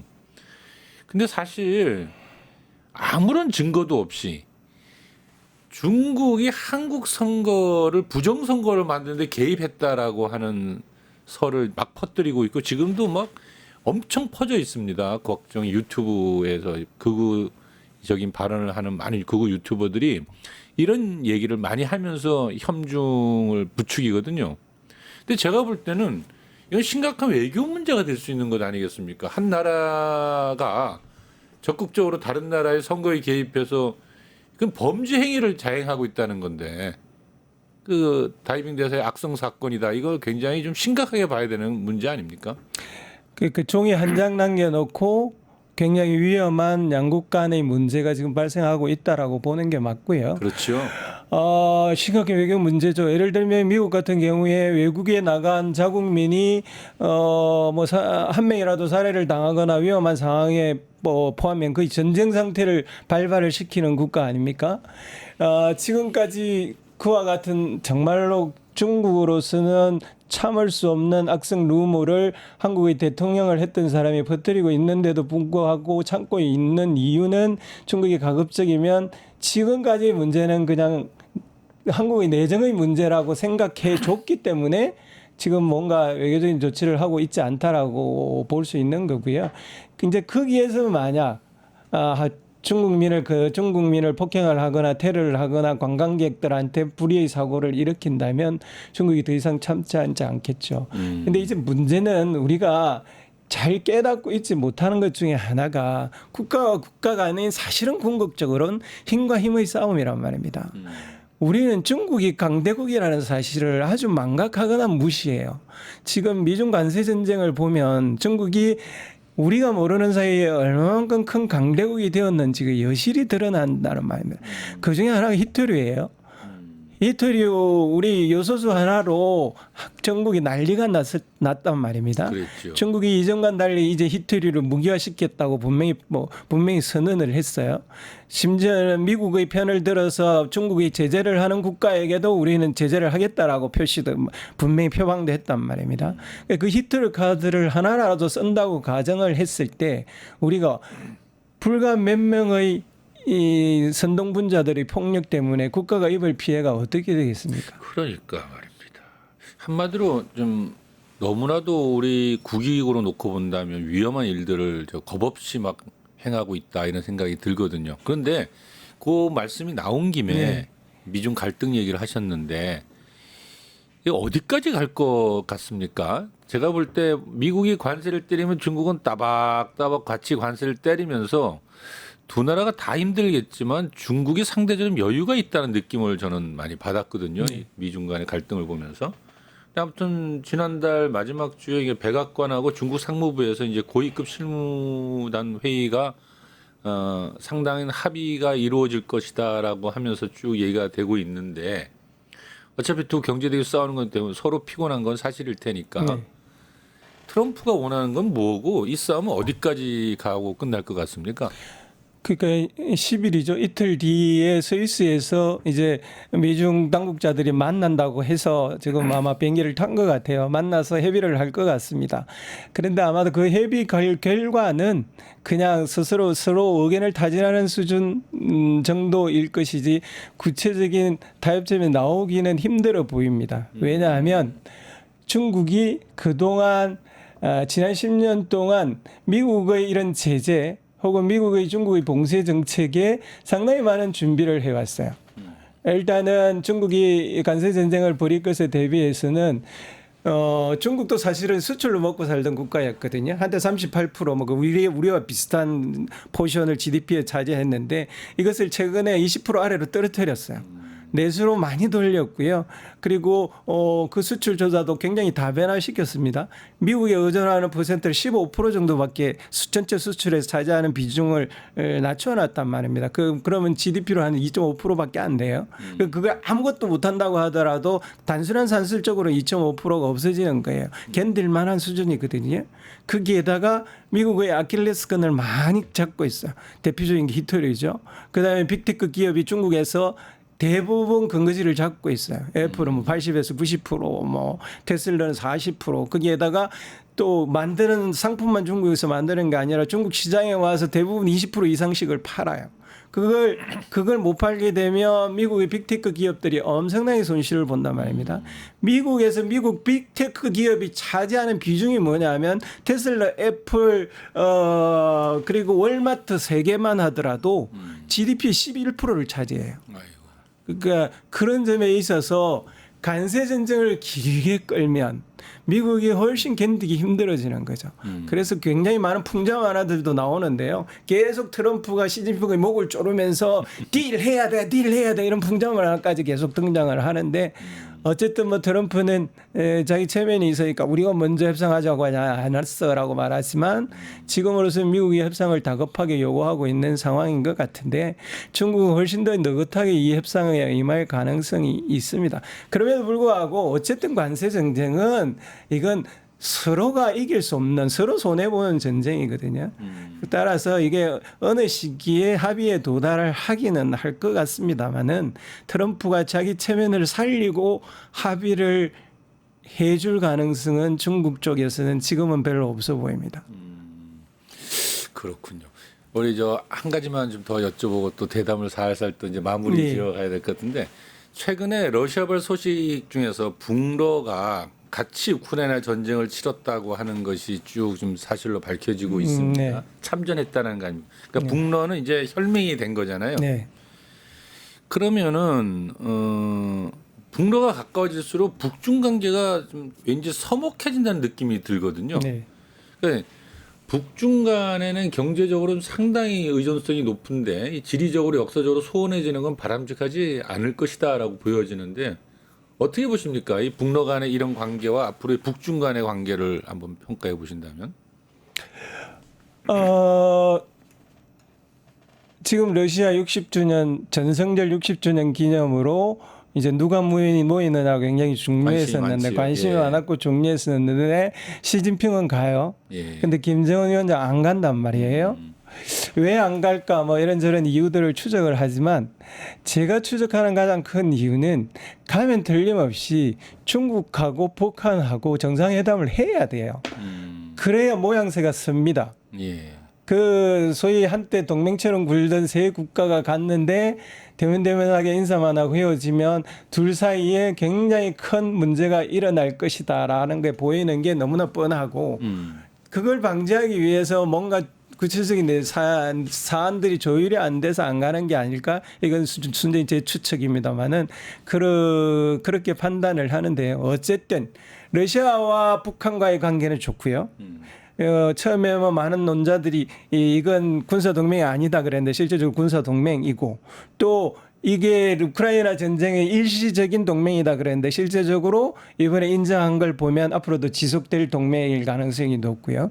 중국하고 러시아도 뭐 역기신제 전략에 의해서 미국이 러시아하고 손잡는 건 중국을 견제하기 위해서 그런 거다라고 생각하는데 그건 미국의 생각이지 러시아의 생각은 전혀 그렇지 않을 수밖에 없고요. 왜냐하면 러시아는 지금 중국 없으면 경제적으로 돌아갈 방법이 없어요. 석유도 중국에서 팔아야 되고요. 그래서 이번에 가면 푸틴과 시진핑의 핵심 아젠다 중에 하나가 시베리아 힘이라고 불리우는 가스관 개통하는 것 이제 아마 핵심 아젠다가 될 겁니다. 즉 러시아의 중국 의존도가 우크라이나 전쟁 때문에 훨씬 심화되었어요. 이걸 떼어놓는 데는 아마도 당분간이 아니라 꽤 상당한 기간이 미국이 전력 투구를 해야만 가능한 거여서 역기신제 전략이라는 것이 성립될 가능성은 없다라고 보였습니다. 그렇죠. 그런데 이제 한미일 군사 협력이 상당한 수준으로 이제 발전해 가면서 뭐 동중국해, 남중국해, 양안, 한반도 이리까지 전체가 위험을 같이 느끼는 하나의 전장 얘기까지 나오는 마당이잖아요.